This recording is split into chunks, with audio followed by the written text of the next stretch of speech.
Bom dia, pessoal, tudo bem? Vamos começar aqui mais um dia, mais uma semana se iniciando. Hoje é segunda-feira, dia 22 de junho de 2020, o ano que não tem fim, né? E nós vamos fazer o nosso papo, né? Então vou marcar aqui o nosso tema de hoje, né?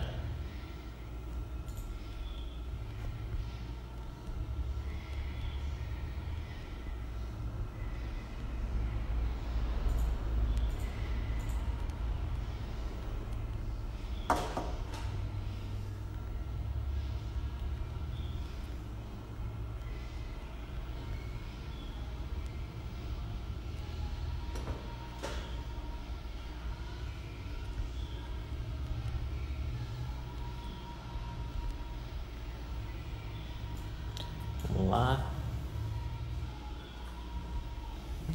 Então, pessoal, é isso. A nossa conversa de hoje, né? Normalmente nas segundas a gente faz uma espécie de resenha do fim de semana. Então hoje a gente traz alguns destaques que eu acredito que são importantes para a gente conversar.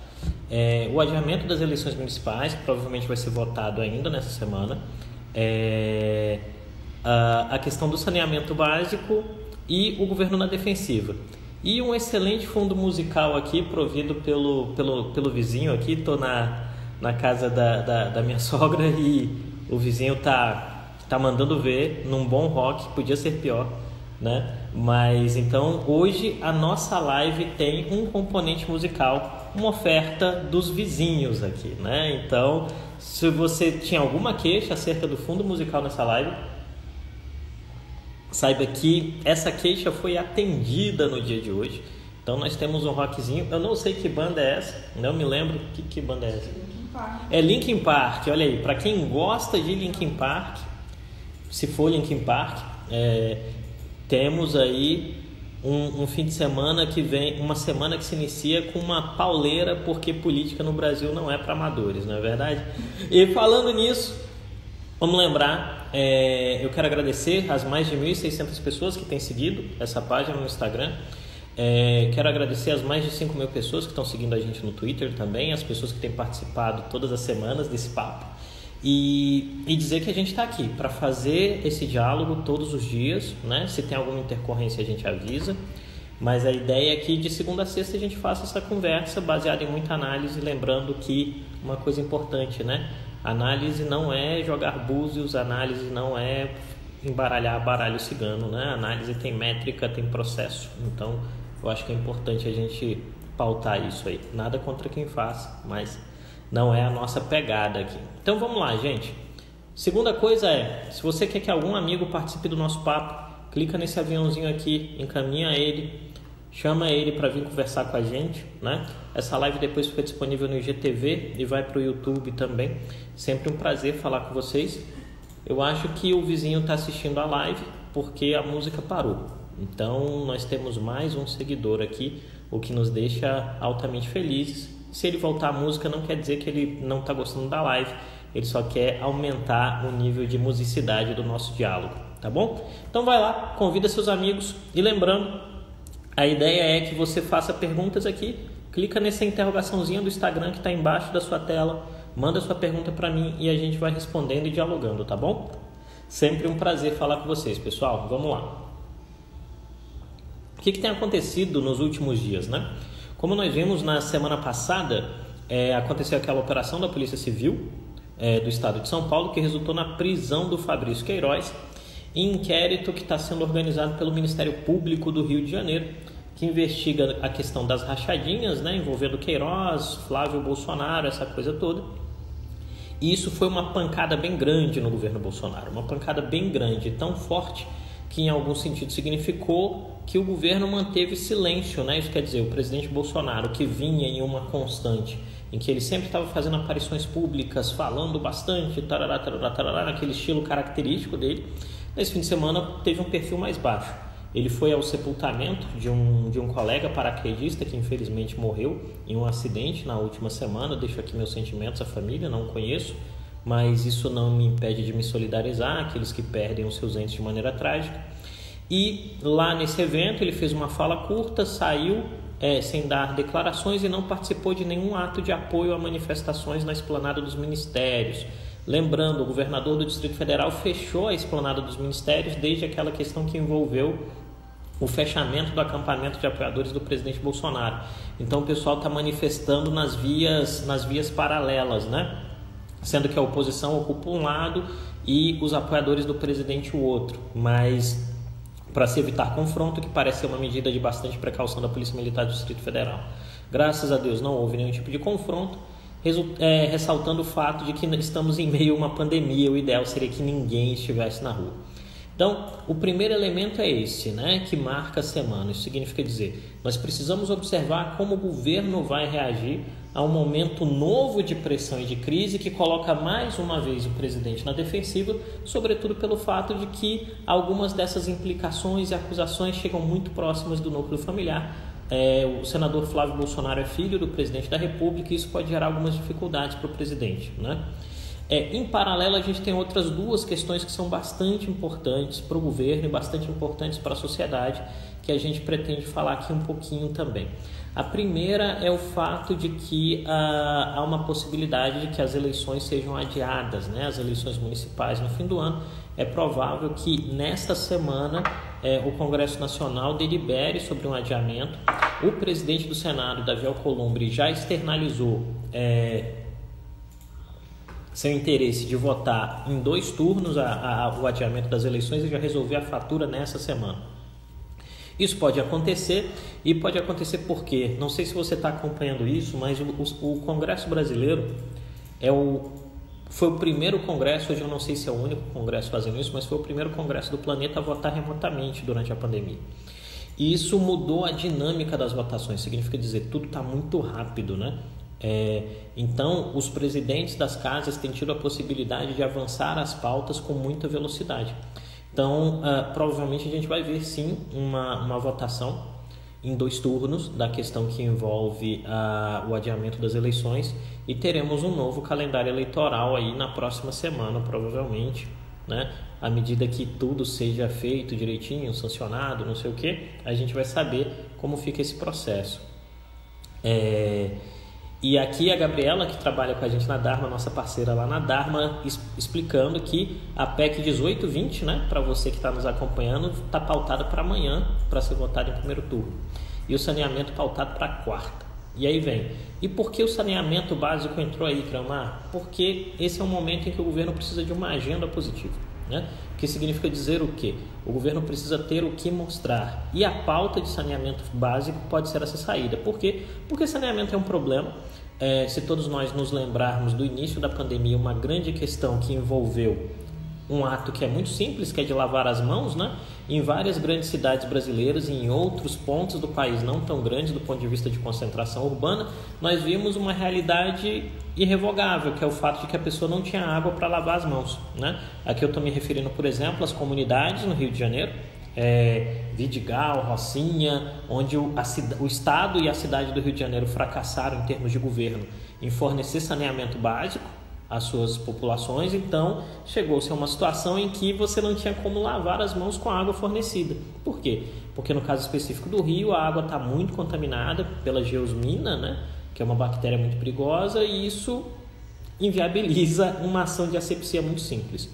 O que acontece? Já vem de muito tempo uma reflexão na sociedade brasileira e nos tomadores de decisão acerca da necessidade de mudar o marco regulatório do saneamento básico para possibilitar que mais pessoas tenham acesso ao saneamento. Os críticos a essa percepção vendem a ideia de que o saneamento, em algum sentido, esse novo marco, a ideia de você privatizar ou flexibilizar a participação de entes privados no processo de saneamento básico, é uma concessão à iniciativa privada de maneira muito irrestrita. De outro lado, aqueles que são favoráveis a uma flexibilização do marco dizem que está provado, em algum sentido eles não estão errados, está provada a incapacidade do atual modelo de prover saneamento básico de qualidade para a maior parte da população brasileira. E esses 2 elementos são importantes. E aí vem, mas por que o governo precisaria que o marco do saneamento fosse aprovado nessa semana? Porque o governo precisa de agendas positivas. O que acontece aqui? Vamos pensar o seguinte, vamos fazer uma retrospectiva. O governo, desde que começou a pandemia, assumiu um posicionamento de um lado de negar a existência da pandemia, né? Isso agora está se tornando cada vez mais complexo, tanto que o governo ajustou a narrativa. Aquilo que no início era a pandemia não vai ser nada, agora o governo não age porque o STF tomou uma decisão que diz que a responsabilidade da ação é de estados e municípios. Isso não é verdade, tá, gente? A decisão do STF dá a possibilidade de que estados e municípios tenham alguns tipos de controle de tomada de decisão sobre as políticas de isolamento, mas não exime o governo federal de responsabilidade no combate à pandemia, tá? Essa informação não é verdadeira, é só ler a decisão, tá lá no site do STF, é público e tal. O fato é que, efetivamente, o governo, nesse atual momento, está contra as cordas. Isso quer dizer, o governo está em um processo de defensiva. E está na defensiva por quê? Porque, de um lado, o governo tem errado na gestão estratégica do combate à pandemia. Isso quer dizer, nós não temos o ministro da Saúde, ou temos o ministro da Saúde interino, o que é tão ruim quanto do ponto de vista simbólico e narrativo. Nós temos o fato de que no meio do caminho o governo decidiu alterar a lógica de divulgação dos dados. Isso pegou muito mal com vários setores da sociedade e gerou uma reação que o governo não esperava, que vários movimentos passaram a contar os dados, né? Você tem o CONASEMS, que junta os dados, que é o Conselho Nacional das Secretarias de Saúde dos Estados. Nós na Dharma, por exemplo, usamos os dados do CONASEMS, das Secretarias Municipais de Saúde, né? Nós na Dharma usamos os dados do CONASEMS nos nossos boletins, por exemplo. Você tem o pool das empresas de mídia que está contando esses dados também. Então gerou um processo em que o governo perdeu o controle do elemento narrativo e passou a pagar a conta por ser pouco transparente. De outro lado, nós temos um outro elemento que é importante também, que é com a eclosão, com a prisão do Queiroz. Lembrando, o Queiroz não era foragido, né? Mas a circunstância da prisão pegou muito mal para o governo em termos simbólicos. E aí nós observamos no fim de semana que o presidente por si optou pelo silêncio e veio à baila o Frederico Assef para tentar dizer que a responsabilidade era toda dele, né? E aí eu creio que há duas entrevistas que marcam esse esforço do Assef de dar explicações sobre o porquê do Queiroz estar numa residência que era dele. Uma foi com o André Sadi, e aí ele não consegue responder as perguntas e é colocado em muito constrangimento pelo André Sadi. E eu acho que o papel do jornalista é constranger mesmo. E uma segunda com o Caio Junqueira ontem na CNN, em que ele também não responde as perguntas, né? Mas consegue se utilizar melhor do que fez com o André Sadi, se utilizar do espaço para vender uma ideia e tentar encaixar uma narrativa, que é a narrativa de que a responsabilidade é toda dele e de que o presidente não é responsável pelo ato. É preciso saber como é que isso vai se consolidar em termos de tempo. E aí, esse movimento da tentativa do Assef de assumir toda a responsabilidade de um lado, né, e de, em algum sentido, dizer que ele é o único ente responsável pelo processo do Queiroz, em algum sentido vender uma ideia de que é uma conspiração que colocou o Queiroz dentro da casa dele ou algo que o valha, é uma tentativa de poupar o presidente da República da crise, porque a crise bate muito perto do presidente. O ponto fundamental aí para a gente pensar é que esse processo tem consequências e interpretações. Uma consequência direta é que ele aumenta a percepção de parlamentares que entraram no apoio ao governo muito recentemente, de que o governo precisa mais deles do que nunca. E aí, à medida que esses parlamentares percebem que o governo precisa mais deles do que nunca, o passe pelo apoio ao governo aumenta. Né? Que significa dizer o quê? O parlamentar se sente empoderado, ele entende uma correlação de forças que agora é mais favorável a ele, e à medida que ele entende essa correlação de forças como sendo mais favorável a ele, de fato ele se sente mais confortável para pôr pressão sobre o governo, sobre o executivo. E aí a gente vai medir essa pressão na construção das pautas e das votações durante a semana. E aí o governo já tem essa dificuldade com os parlamentares, o governo tem uma dificuldade com o Supremo Tribunal Federal e o governo tem uma dificuldade em diálogo com a sociedade. Então esse governo precisa de pautas positivas e nesse aspecto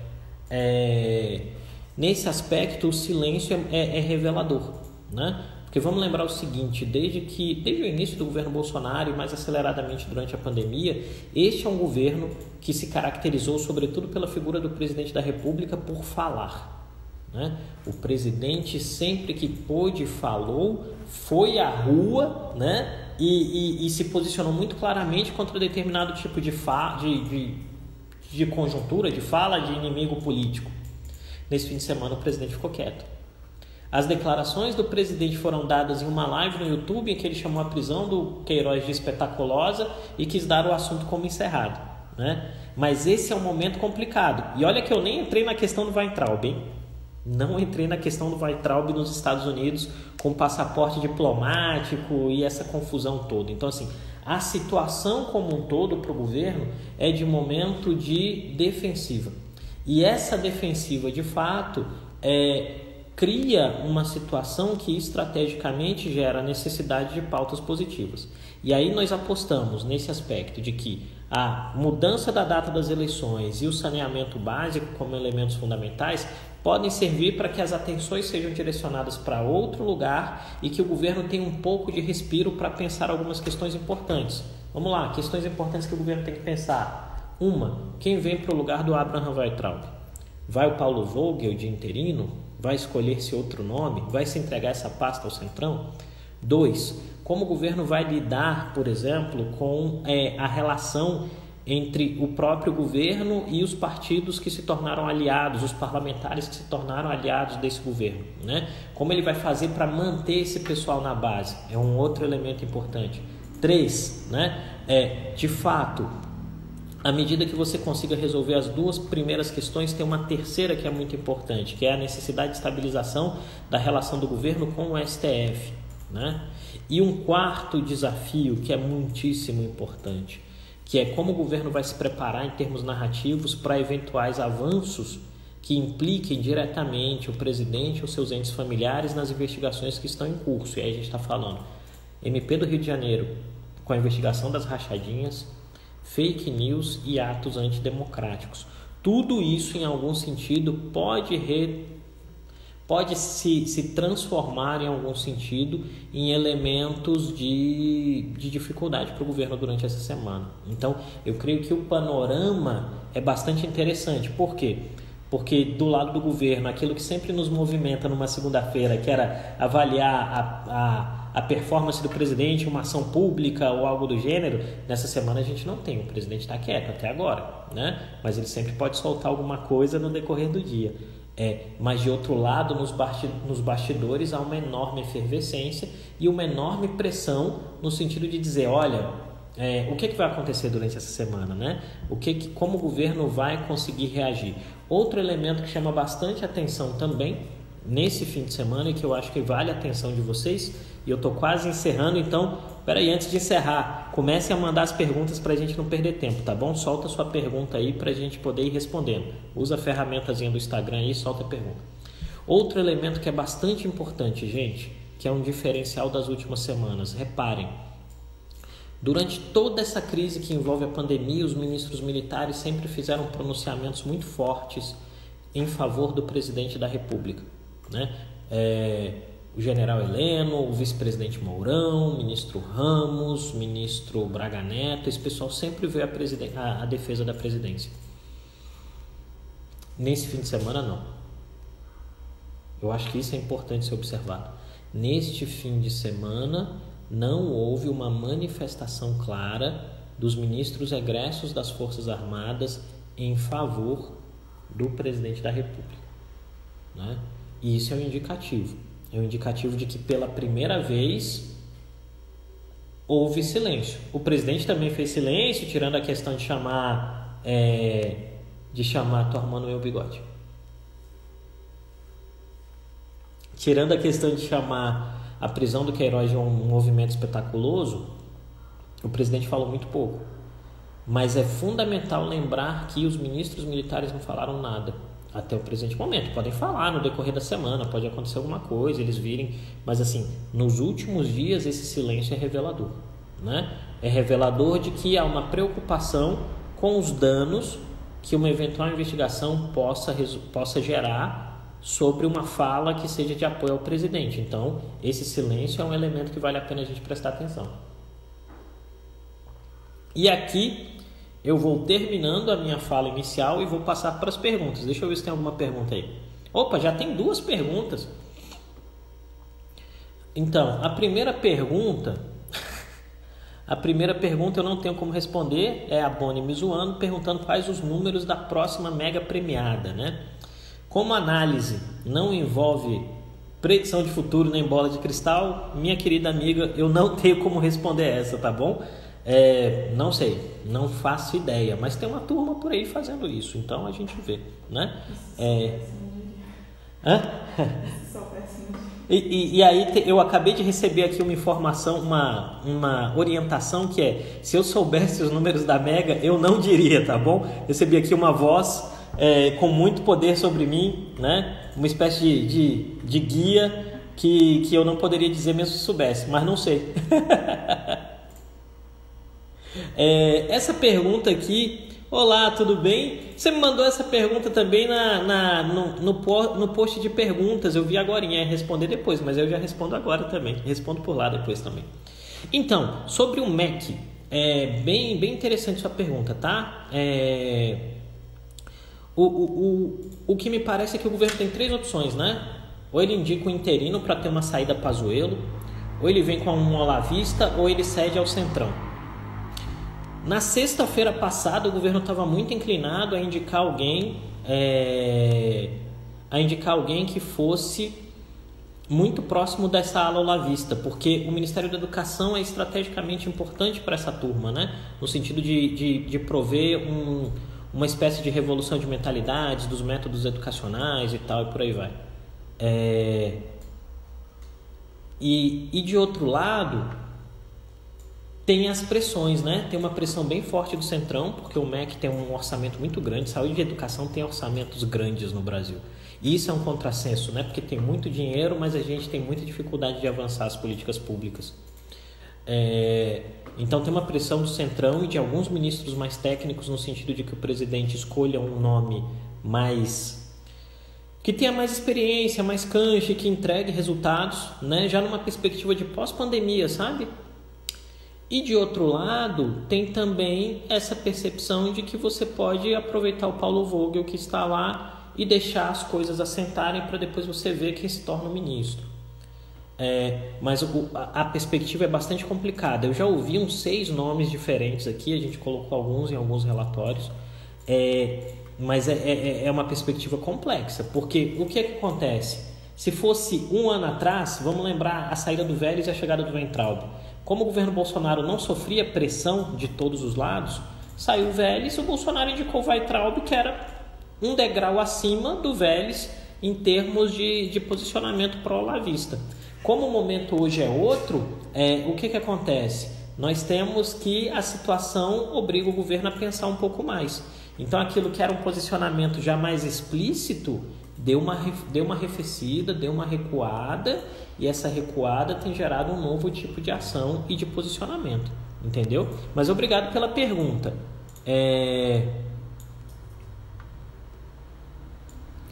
Aqui, eu vi que você comentou, né, José, de que podia ignorar. Assim, mas eu não vou ignorar não, acho que é uma pergunta que vale a pena ser pensada. Esse é um governo que se aproveitou muito, né, dos quadros militares. A gente tem um levantamento que diz que mais ou menos 3 mil militares estão servindo na esplanada em pastas que são civis, né, em posições que são civis, tá? E eu diria que o governo, isso não escaparia do governo, deve ter passado no horizonte e não é totalmente descartado. A questão fundamental é a gente pensar no seguinte: talvez essa situação do Queiroz dê uma esfriada nesse tipo de hipótese, tá? Assim, a situação do Queiroz, o silêncio dos egressos das Forças Armadas pode gerar um esfriamento dessa sinergia entre o governo Bolsonaro e posições militares, sobretudo pelo fato de que há um receio há um receio nas forças de que haja um contágio, né, entre aquilo que é um posicionamento do governo em termos de uma conduta ruim e um contágio disso na figura das instituições militares que ainda gozam de prestígio, né? Os militares gostam muito de uma frase clássica da política romana que eu gosto muito de usar, que é a seguinte, que é: a mulher de César não basta ser honesta, é preciso parecer honesta. Eu acho que essa frase explica muito da relação e do silêncio dos últimos dias dos estamentos militares sobre o apoio ao Bolsonaro, tá bom? Obrigado pela pergunta. Vamos lá, mais uma. Você acredita que outros países aceitarão o Weintraub no Banco Mundial? Nossa, pergunta legal, hein, Verô? Para uma segunda. Obrigado. Então, eu creio que há um elemento de... Pode existir um elemento de constrangimento, mas eu ainda não visualizei a possibilidade de que a indicação não seja aceita. Porque tem um ponto fundamental, né? Que é o fato de que... Eu estou brincando, viu? Que é o fato de que não... A não ser que haja uma ação muito concreta ou uma escorregada muito concreta do Weintraub pré essa entrada no Banco Mundial, não vejo a possibilidade, né? Não dá para descartar a possibilidade, mas ela é mais remota, entende? É, por exemplo, dizer... Muitos anos atrás, um presidente do Banco Mundial foi envolvido em um escândalo de assédio, né? E o Banco Mundial cortou a cabeça, tá? A questão seria saber como a narrativa para dizer que o Weintraub não poderia assumir seria construída. Eu creio que tem-se um grande problema, que é esse imbróglio que envolve ele ter viajado com passaporte diplomático, ele ter entrado nos Estados Unidos e foi exonerado dentro dos Estados Unidos, e essas questões procedurais, assim, de... Cara, como é que ele está nos Estados Unidos agora? Acho que essa é uma questão que alguém vai ter que responder em algum momento. Ele vai precisar de um visto novo, né? Como é que isso vai ser feito? Acho que esse é o ponto. Mas o que eu tenho dito, sempre que me perguntam sobre o Weintraub, eu não digo que ele já está no banco. Eu digo que ele é uma indicação com a possibilidade de assumir o banco, de assumir um posicionamento no banco. Mas a gente não sabe. Possibilidade significa que pode ser aceito ou não, né? Acho que esse é o ponto. É uma pergunta bem estruturada, um desafio. Excelente pergunta, né? Aconteceu tanta coisa interessante que a gente esqueceu do Mário Frias, né? Que se tornou o novo secretário de Cultura do governo Bolsonaro. Então, eu creio que o grande desafio do Mário Frias é dar um tom, né, para a política cultural do governo Bolsonaro. O problema fundamental é que ele chega num momento em que o governo está em uma enorme defensiva, enorme defensiva, né? E isso complica a situação para ele. Nitidamente, me parece que ele é um militante de primeira hora do governo Bolsonaro e tenta construir essa agenda de uma militância pró-Bolsonaro. A questão é se ele vai ter o tempo e a capacidade para fazer, porque é um momento em que o governo está na defensiva, né? E essa pasta de Secretaria de Cultura tem sido bem complicada no governo Bolsonaro, né?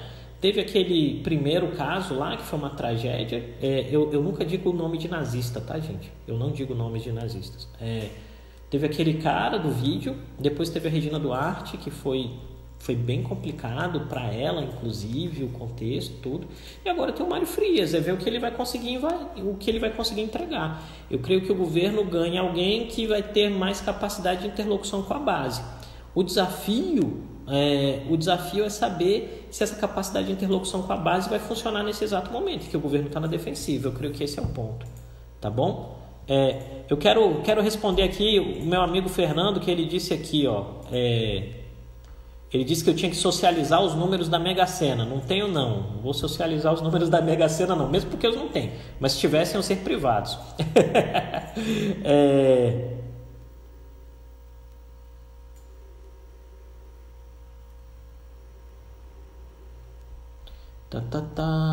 Aqui tem uma pergunta do...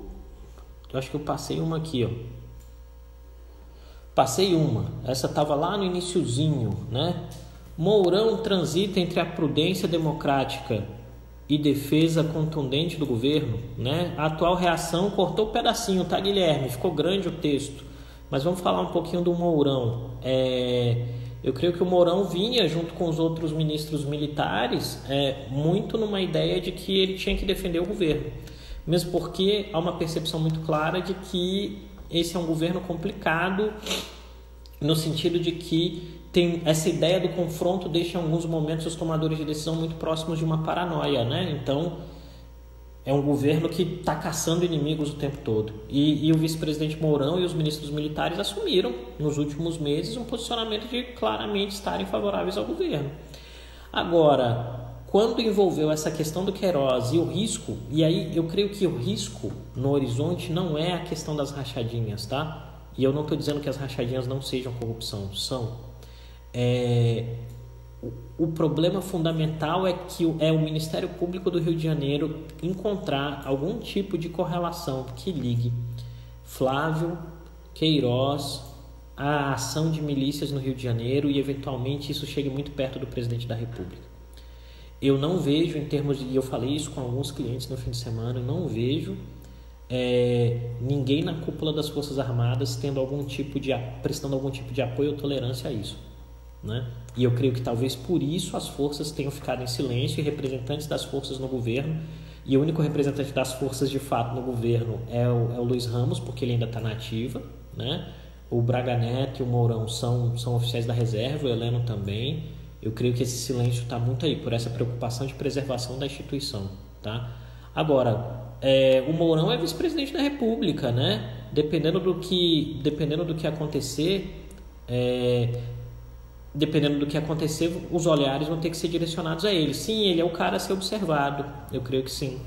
E talvez o silêncio diga mais do que as ações, né? Vamos nos lembrar de impeachments anteriores das posições dos vice-presidentes. Itamar Franco foi muito discreto e só apareceu à cena no dia da posse. E isso explica para mim a estabilidade que nós tivemos da transição de Itamar Franco para Fernando Henrique Cardoso. O Temer foi menos discreto que o Itamar Franco, apesar do seu perfil, ele não foi muito discreto, né? Tem aquela carta em que ele rompe com a Dilma, tem uma série... É uma tragédia aquele processo como um todo. Eu creio que o presidente Mourão, a gente vai ter que observar os próximos dias para saber como é que ele se coloca, né? É óbvio que no fim de semana, um dos filhos do presidente já fez alguns tweets criticando o Mourão explicitamente, né? Porque é uma situação muito delicada dele, então é preciso ter muito cuidado. Né? Eu acho que é importante prestar atenção nesses movimentos, tá bom? Vamos aqui a pergunta do Josué, né? Do ponto de vista político, já perdemos a guerra contra a pandemia ou existe tempo para mitigá-la? Velho, eu creio que em termos de políticas públicas sempre dá para fazer alguma coisa, né? Sempre dá. A questão é que quanto mais tempo você perde, menos eficazes são as ações. E creio que especificamente, no que concerne a pandemia, a gente perdeu tempo demais, né? O Brasil não tem uma política de testagem em massa até agora, né? E estados que estão testando muito, não tem muito claro para que serve o resultado dos testes. Por exemplo, o Distrito Federal testou mais de 10% da sua população. Isso significa o que em termos práticos quando a gente diz, testei, para que isso serve? Né? Tem, óbvio, algumas exceções, tá? O Rio Grande do Sul tem feito um bom trabalho, Santa Catarina também. Dizem, eu não conheço a experiência tão profundamente, mas dizem que a Bahia tem feito um trabalho razoável também. Mas, por exemplo... Testar é uma parte do processo, o teste tem que estar vinculado a outros tipos de política. E a gente tem falhado nisso, né? Todos os entes têm falhado. Sobretudo porque não tem diálogo, né? O diálogo entre o governo federal e os governos estaduais e municipais é muito ruim. Então tem uma bateção de cabeça horrorosa. Eu sempre acho que dá tempo de reagir. Só que a gente tem que lembrar que essa reação significa necessariamente que ela não será tão eficaz quanto seria 2 meses atrás. Acho que esse é o ponto. Né?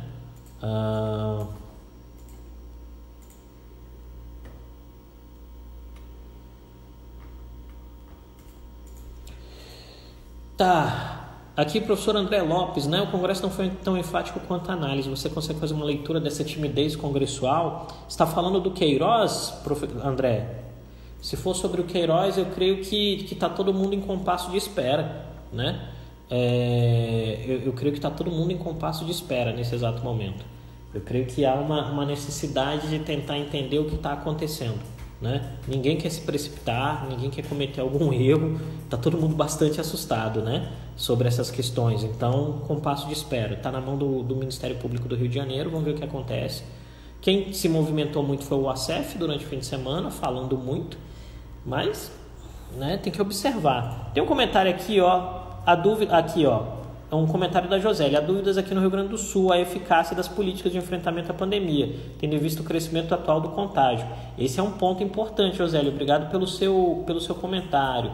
Aí tem um outro comentário aqui. Eu morro de medo do Mourão. Ainda não consegui entender se esse medo é fundado ou infundado. Eu não tenho motivos para ter medo do Mourão, não. Assim, mas falo muito por experiência pessoal. Eu acho que não fez nada que me deixe com medo, né? Mas é uma questão a se pensar, né? Aqui tem uma outra pergunta da Flávia. Gente, tem muita pergunta, tá muito legal isso aqui. O silêncio do presidente pode perder apoiadores? Pode, né? A questão é saber o que vai acontecer, né? E o tamanho do vínculo emocional que envolve o silêncio ou a fala, né? Bolsonaro foi muito eficiente até aqui em politizar todas as questões. É saber se a lógica, por exemplo, de dizer que é uma conspiração contra ele cola, que é o que eles estão tentando fazer, né, nesse fim de semana, desde o fim de semana até aqui. Vamos aqui mais uma. Tem uma da Sabrina que eu deixei escapar. Tem duas da Sabrina que eu deixei escapar.